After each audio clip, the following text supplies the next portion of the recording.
Once upon a time, there was a young man who believed. Once upon a time, there was a young man who believed. Once upon a time is an idiom, means a long time ago. For example, once upon a time, there lived a young girl called Cinderella. Once upon a time, there was a young man who believed. There was nothing more important than a wish. Not just any wish, of course. There was nothing more important than a wish. Not just any wish, of course. There was nothing more important than a wish means a wish was the most vital thing of all. It means there was no priority greater than a wish. Above all, a wish was the most important thing. There was nothing more important than a wish. Not just any wish, of course. The one that drives your heart. The one that drives your heart. In the phrase, the wish that drives your heart, the term drives suggests a powerful motivation or force that forces someone to feel strongly or passionately about something. Means that this wish is very important to you. It makes you feel strong emotions and pushes you towards something a lot. So it's like saying, this wish is what makes your heart feel excited or hopeful. For example, the passion that drives my heart. This means what I really love to do makes me feel alive and eager to do it. The goal that drives their heart. This means the goal is very important to them and helps them work hard. The one that drives your heart. But he also understood. We can say, yet he also realized, or however, he also grasped. But he also understood Just how impossible it can be to make that wish come true. How impossible it can be to make that wish come true. Come true is an idiom. If a hope, wish, or desire come true, it happens, although it was unlikely that it would. For example, I'd always dreamt of owning my own home, but I never thought it would come true. Example 2. The young girl is working hard to make her dreams come true. Just how impossible it can be to make that wish come true. And everyone agrees. There is no one more deserving than. And everyone agrees there is no one more deserving than. Deserving is an adjective, means to have earned something by good or bad actions or behavior. For example, love is deserving of respect. Example 2. He is deserving to win the award. And everyone agrees there is no one more deserving than. My grandfather, a most loving and handsome. My grandpa, a most loving and handsome. Grandpa is a noun and it is a countable noun. We use it informally, means grandfather.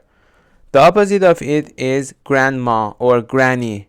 Loving is an adjective. We use it only before a noun. Means behaving in a way that shows you love someone. For example, the confidence he had gained from having a warm and loving family. Example 2. What that child needs is plenty of loving care. Also we can say he is very loving and affectionate with his sister. My grandpa is most loving and handsome. Man who turns 100 years old today. Man who turns 100 years old today. Turn is a verb and it is a transitive verb. It relates to age and time. Means to become a particular age or to reach a particular time. The structure is somebody turns, for example, 15, 20, 40, etc. For example, my son just turned 18. The tense is present perfect. My son has just turned 18. Example 2. It turned 2 o'clock means it has turned 2 o'clock. It just turned 3. Man who turns 100 years old today. No, it can't be a coincidence. It can be a coincidence. Coincidence is a noun. It can be countable or uncountable. Means when two things happen at the same time, in the same place, or to the same people in a way that seems surprising or unusual. We say coincidence. For example, it was a coincidence that we both wore red shirts on the same day. Example 2.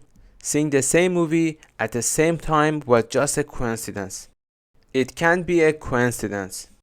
The king is calling a wish ceremony on your birthday. The king is calling a wish ceremony on your birthday. Call is a verb and it is a transitive verb. In this context, it means arrange. It means to arrange for something to happen at a particular time.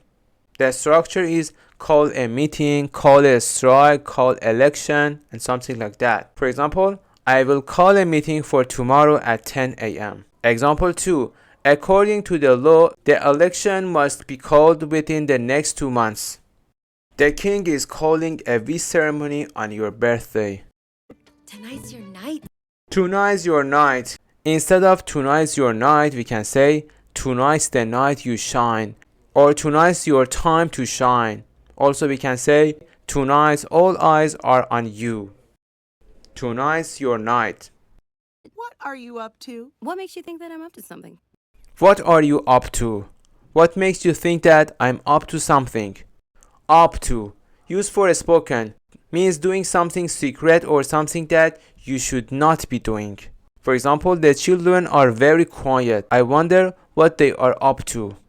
Example 2. He knew Jennifer was up to something. But what? Also, we can say, I think he is up to something.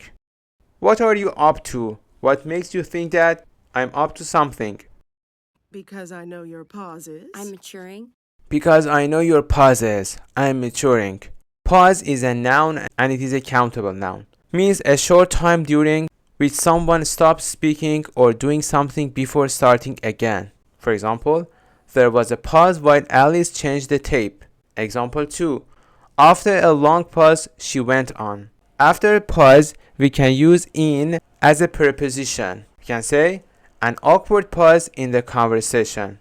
Mature is an intransitive verb. It means to become fully grown or developed. For example, as the wish mature, its colors and patterning change. We can say mature into. For example, she has matured into a fine writer. Because I know your pauses, I am maturing. Now I'm gonna be late. I'll see you at the wish ceremony. I'm gonna be late. I will stay with the wish ceremony. Gonna, used for spoken, and it is informal. A way of saying going to. For example, this isn't gonna be easy. Do not use gonna or wanna unless you are trying to represent informal conversation. I'm gonna be late. I'll stay with the wish ceremony. Thanks for watching.